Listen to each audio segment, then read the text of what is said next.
अगर उस दिन महावीर फोगाट हार मान लेता तो आज भारत की बेटियां अखाड़े में नहीं, खामोशी में खड़ी होती। ये कहानी जीत की नहीं है, ये कहानी उस पल की है जब एक आदमी हार स्वीकार कर लेता है। उस सुबह हवा भारी थी, अखाड़े की मिट्टी गीली नहीं थी, पर महावीर की सांसें भारी थी। आईने में उसने खुद को देखा, आंखों में गुस्सा नहीं, उम्मीद नहीं, सिर्फ थकान। वो वही आदमी था जो हर रात सपने में तिरंगा उठाता था, पर आज उसने सपनों से आंखें फेर ली। महावीर ने अखबार मोड़ा, कुश्ती के पन्ने पर नजर डाली और धीरे से कहा, बस बहुत हो गया। कोई ताली नहीं, कोई ड्रामा नहीं, सिर्फ एक साधारण सा वाक्य जिसने इतिहास बदल दिया। गीता दरवाजे के पीछे खड़ी थी। उसने सब सुना पर कुछ कहा नहीं, क्योंकि भारतीय बेटियां सवाल नहीं पूछती, वो बस समझ लेती है। गीता ने अखाड़े की तरफ देखा, वो जगह जहां मिट्टी से पसीने की गंध आती थी, जहां हर चोट एक सपना बनती थी।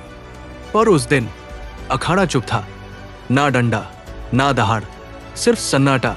स्कूल में पीटी टीचर ने पूछा, गीता खेल में हिस्सा लोगी?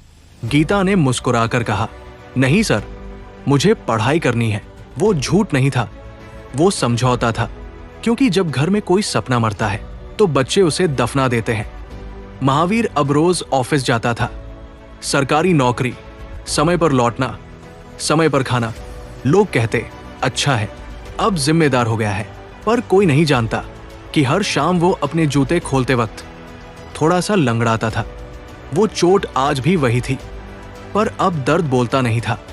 एक दिन टीवी पर कॉमनवेल्थ गेम्स चल रहे थे, एक विदेशी लड़की गोल्ड जीत रही थी। महावीर ने टीवी बंद किया और बोला, खाना लगाओ। उस रात उसने पहली बार सपना नहीं देखा। समय बीतता गया, गीता बड़ी हो गई, बबीता भी, पर उनके भीतर कुछ अधूरा रह गया, जैसे कोई कहानी बीच में रुक गई हो। एक दिन गीता बस स्टॉप पर खड़ी थी, पोस्टर लगा था, राष्ट्रीय कुश्ती ट्रायल्स। वो रुकी, देखती रही, फिर आगे बढ़ गई, क्योंकि कुछ सपनों के लिए परमिशन चाहिए होती है और उसके घर में अब परमिशन नहीं दी जाती थी। गांव में लोग कहते, फोगाट साहब समझदार निकले, पर समझदारी कभी इतिहास नहीं बनाती, इतिहास बनता है जिद से। और उस दिन महावीर की जिद मर चुकी थी। फिर एक दिन एक छोटी सी घटना हुई। बबीता को स्कूल में कुछ लड़कों ने परेशान किया। वो रोते हुए घर आई। महावीर ने पूछा, क्या हुआ? बबीता ने कहा, अगर मैं लड़का होती तो कोई कुछ नहीं कहता। महावीर चुप रहा। वो जवाब जानता था, पर जवाब देने की हिम्मत उसने बहुत पहले छोड़ दी थी। उस रात महावीर ने फिर से अखाड़ा देखा, खाली, टूटा हुआ, घास सूगी हुई। वो मिट्टी उठाकर हाथ में ली, मुट्ठी बंद की, मिट्टी हाथ से फिसल गई।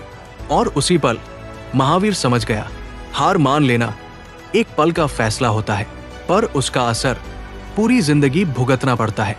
सालों बाद एक टीवी चैनल पर ब्रेकिंग न्यूज चली, भारत की महिला पहलवानों ने रचा इतिहास। महावीर ने देखा, नाम अलग थे, चेहरे अलग थे, पर आंसू वही थे। उसने टीवी बंद नहीं किया, पहली बार पूरा देखा। सवाल ये नहीं है कि जीत किसकी हुई, सवाल ये है, आपके जीवन में कौन सा सपना आपने चुपचाप हार मानकर छोड़ दिया? और अगर आज भी समय हो तो क्या आप फिर से अखाड़े में उतरेंगे या टीवी बंद करके खाना खाएंगे? कमेंट में लिखिए, आपने किस मोड़ पर हार मानी थी और क्या अब भी लौटने की हिम्मत है?